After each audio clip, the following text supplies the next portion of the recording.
네, 오늘 질투하시는 하나님이라는 제목으로 말씀을 증거하도록 하겠습니다. 설 명절인데 바쁜 중이지만 우리가 더 하나님 앞에 나아가고 또 예배할 때 하나님께서 은혜 주시기를 바랍니다. 이제 우리가 오늘 보는 이 34장 본문 말씀은 이제 전체적으로 금송아지 사건에서 하나님과 모세와의 기도와 또 응답 중에 이제 점점 더 막판으로 가고 있는 그런 장면입니다. 하나님께서 이제 금송아지를 만든 이스라엘 백성들을 여러 가지 징벌하시고 벌을 주시죠. 레위인 3천을 통해서 3,000명이 죽기도 하고 이제 그것들을 다 살펴보진 않겠습니다. 그런데 이제 그런 일이 있은 후에 모세가 하나님 앞에 하나님이 우리와 함께 안 가신다고 그러니까 그러시면 안 됩니다. 저희와 꼭 가주십시오. 하나님이 가주셔야 합니다 하면서 하나님이 함께 하시는 것이 복의 핵심이라는 것을 가지고 기도를 하죠. 그리고 그 기도를 끝마치고 하나님 가주시겠다고 약속을 하시는데 그럼 거기서 끝나지를 않고 영광을 보여달라, 하나님의 영광을 보여달라는 그런 기도를 하게 됩니다. 그래서 하나님이 이제 영광을 보여주시는 장면이 34장에 이제 기록이 되어 있죠. 근데 이제 그 영광을, 정확히 말하자면 영광을 보여주시기보다는 영광을 선포하시죠. 하나님은 이렇게 영광스러운 분이라는 것을, 그의 영광이 지나갈 때 그를 손으로 덮으시고, 지나간 후에 너는 등을 볼 것이다 말씀하셨는데 그의 이름을 선포하십니다. 근데 이제 그 내용의 핵심이 무엇이었냐면 하나님께서 어떻게 이렇게 배역하는, 어떻게 이렇게 하나님을 배반하는 백성들을 사랑하시고 그에게 은혜 베푸시는가 하는 것, 그것이 하나님의 영광이라는 걸 이름을 통해 선포하시고요. 여호와라, 여호와라 이렇게 말씀하시면서 나는 자비하고 은혜롭다는 것을 선포하시고, 그 다음에 또 그는 공의로우시다 라는 것을 선포하심으로 나는 죄악을 미워하는 하나님이다, 적당히 넘어가는 그런 하나님이 아니다 라고 말씀하시면서 하나님의 영광을 선포하십니다. 그래서 지난주에 나눈 그 하나님의 영광의 핵심이 뭡니까? 십자가라는 거죠. 예수 그리스도의 십자가를 통해서 하나님은 죄인을 사랑하시면서도 죄를 미워하시는 하나님의 영광스러움을 분명히 모세에게 보여주셨습니다. 오늘 본문 시작하면서 그 영광을 선포를 통해서 알게 된 모세의 반응입니다. 여러분, 모세도 우리가 출애굽기를 보면 처음에는 그렇게 하나님을 잘 알았던 것 같지 않아요. 그러나 시간이 지나면 지날수록 모세가 하나님에 대해서 알아가고 하나님의 영광을 보게 되고 하나님의 속성을 알아갈 때 마치 도마가 예수 그리스도 부활하신 것을 보고 나서 나의 주 나의 하나님이시니다 라고 예배한 것처럼 모세도 여기서 하나님 앞에 예배하는 모습을 보게 됩니다. 여러분, 오늘 본문의 첫 절인 8절을 한번 보시죠. 이렇게 됩니다.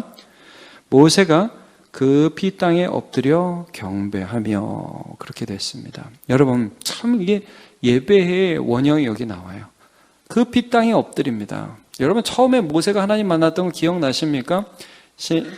하나님의 산에서, 호렙산에서 가시 떨기에 불은 붙는데 떨기나무는 타지 않는 그 하나님이 모세를 부르시죠. 모세야, 모세야.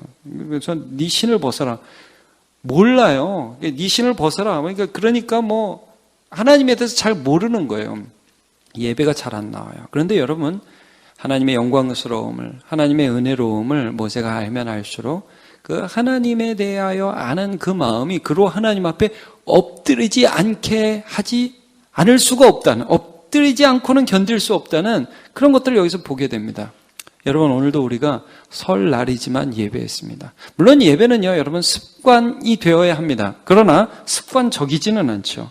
우리가 이 자리에 나올 때마다 왜 하나님 앞에 예배할 수 있느냐?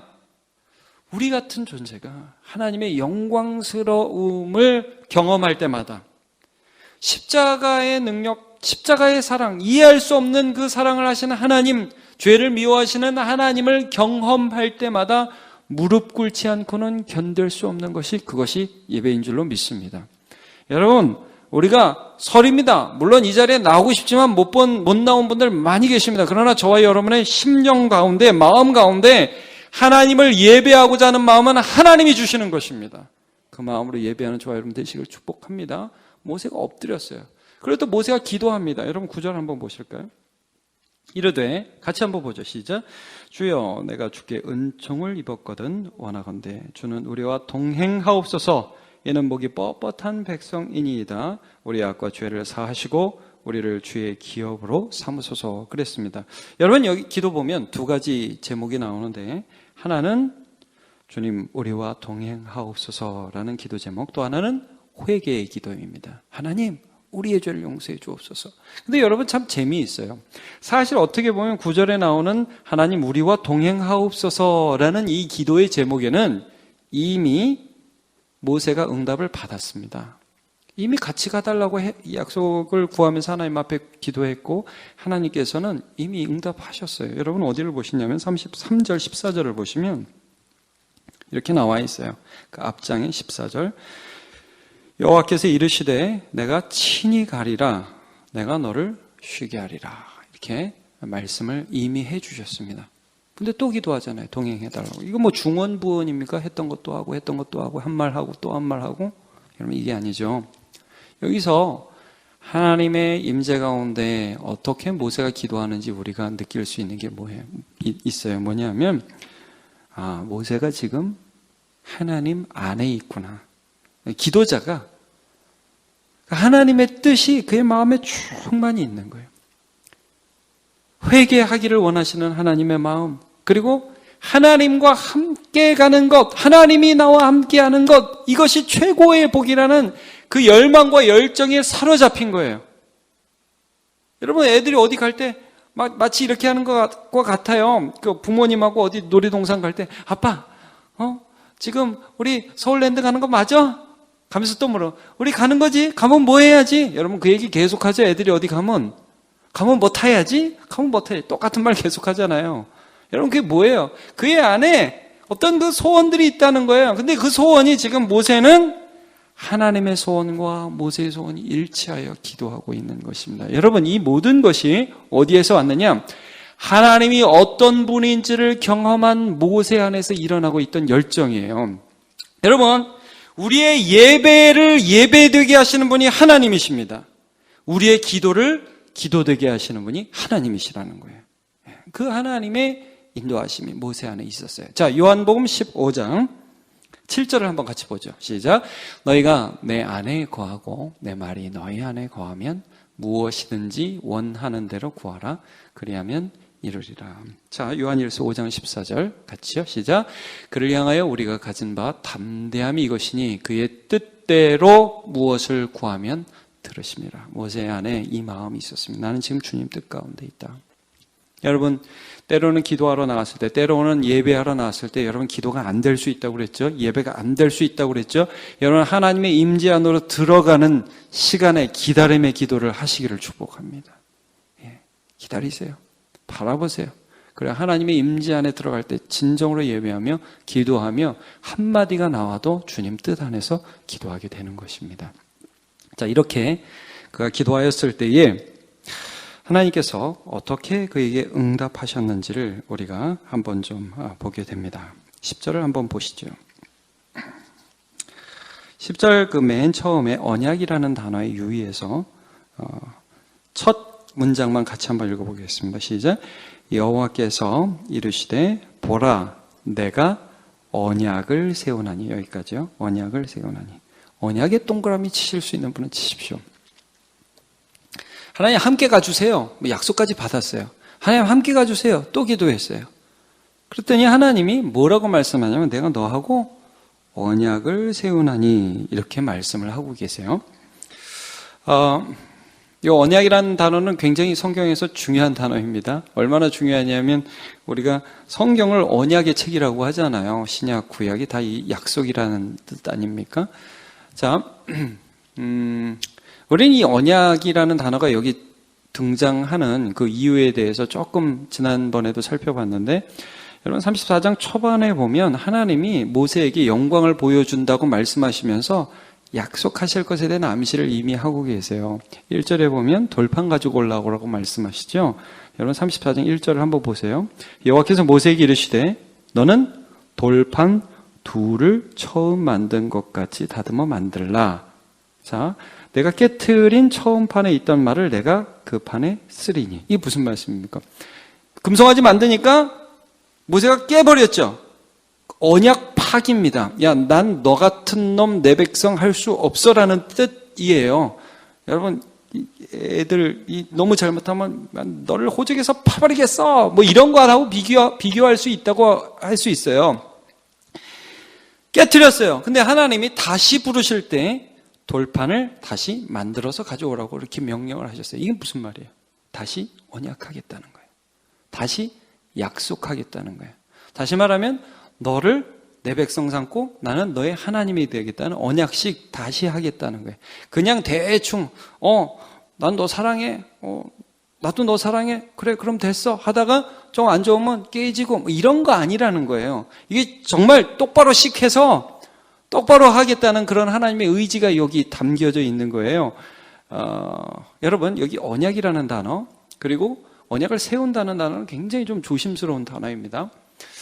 여기 언약을 세우다 할 때 그 세우다는 원어로는 카라트라고 하는데요. 어떤 뜻이냐면 이게 자른다 이런 뜻이 있습니다. 자른다. 여러분 창세기 15장에 보시면 아브라함이 하나님이 아브라함을 찾아와서 언약을 세우시는 장면이 15장에 나와요. 물론 하나님이 처음 아브라함을 부를 때 약속하시잖아요. 너를 저주하는 자에게 내가 저주하고 너를 축복하는 자에게 내가 복을 내리겠다. 땅의 모든 끝이 너로 인하여 복을 받게 하리라는 약속을 해주셔요. 그런데 정식 언약식은 15장에 나오거든요. 거기에 보면 내가 너의 복이다. 그 다음에 너에게 아들을 줄 것이다. 하나님께서 말씀을 해주셔요.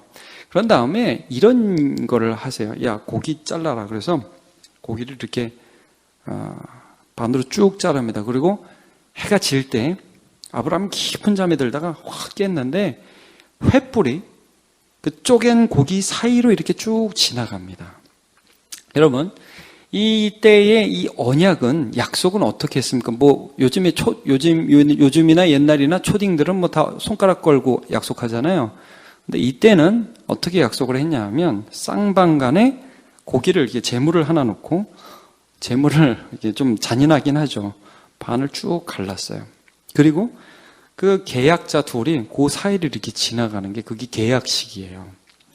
그러니까 이게 무슨 말이냐 하면 피의 언약인데 피의 약속인데 만약에 약속 안 지키면 너도 이렇게 쪼개진다는 그런 의미가 있는 거예요.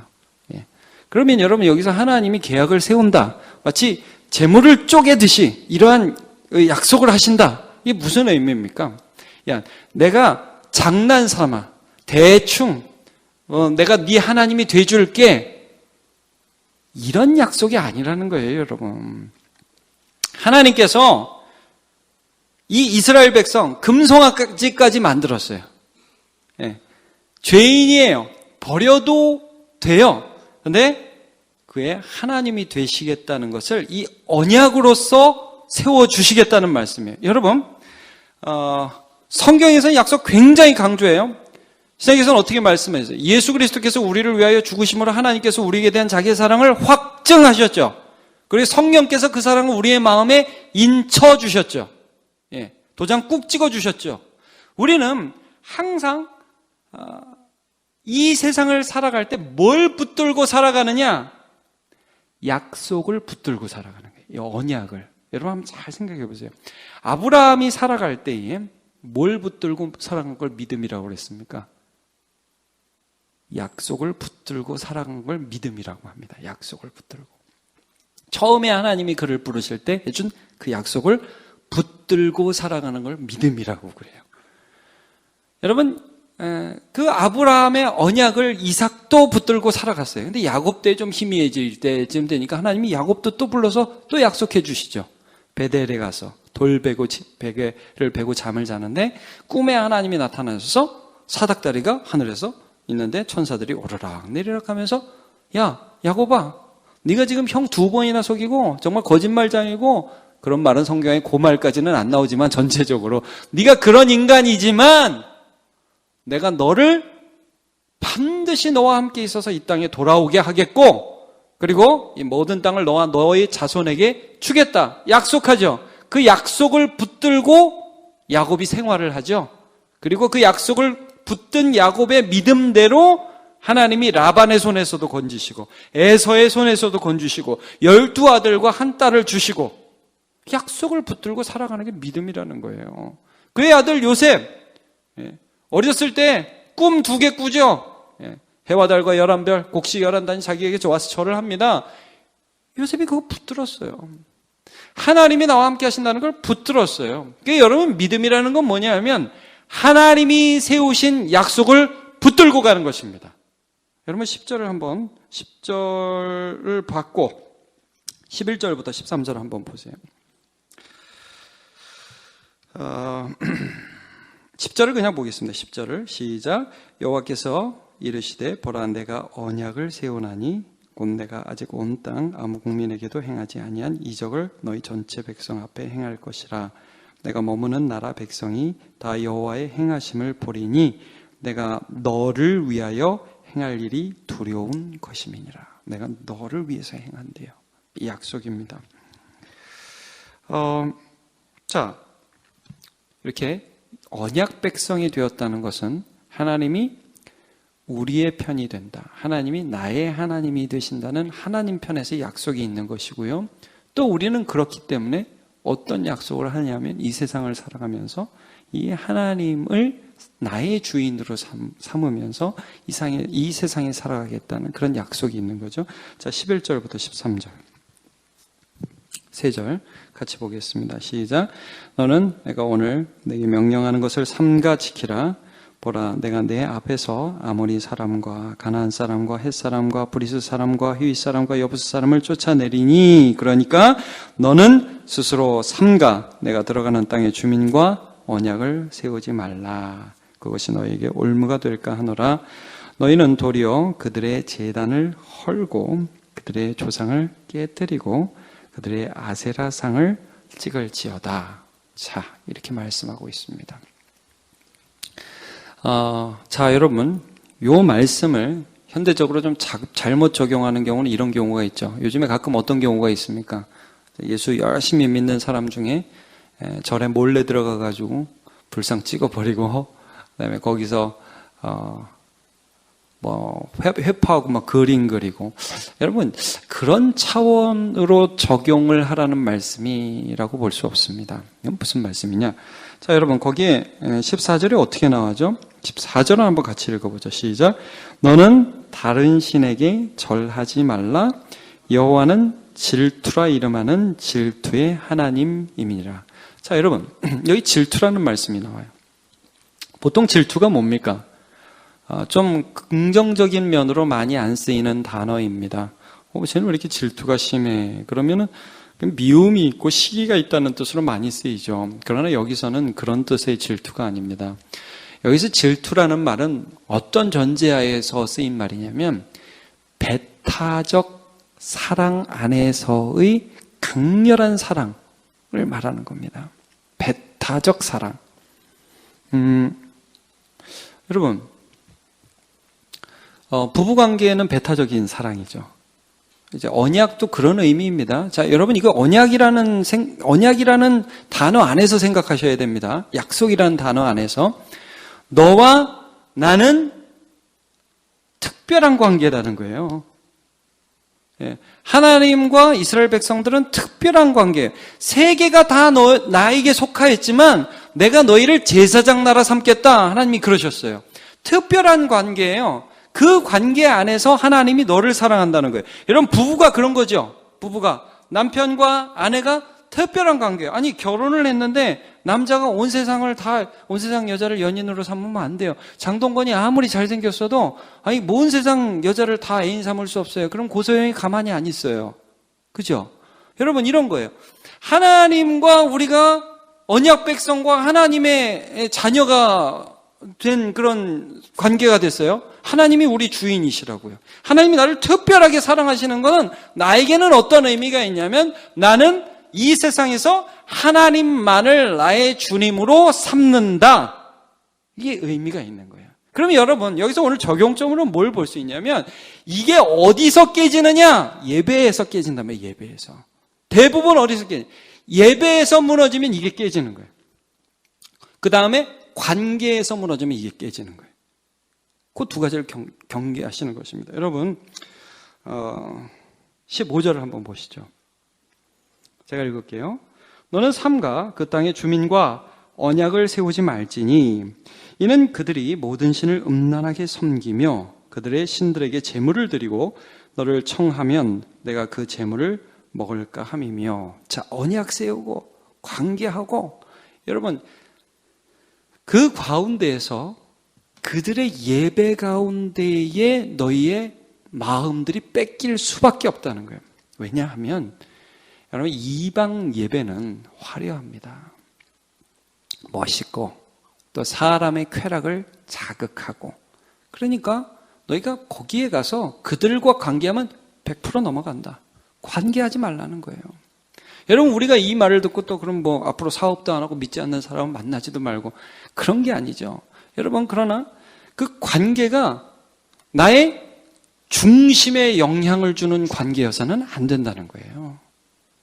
그리고 나는 늘 하나님을 예배해야 된다는 거죠. 여러분, 우리 예수 믿습니다. 그러면 한번 생각해 보자고요. 나는 하나님만 예배해요. 나는 세상을 예배하지 않아요. 그리고 여러분, 우리가 평소에 우리의 생각에 가득한 거, 그게 예배의 대상이라고 생각하면 거의 맞습니다. 내가 평소에 생각하는 거 있죠? 오늘 하루 여러분 무슨 생각하면서 사셨어요? 모든 것 가운데서 나의 하나님을 생각하면서 사셨습니까? 하나님 예배하신 겁니다. 근데 그게 아니고 그냥 하루 지내면서 내 마음에 가득한 것들이 하나님이 아닌 다른 것이었습니까?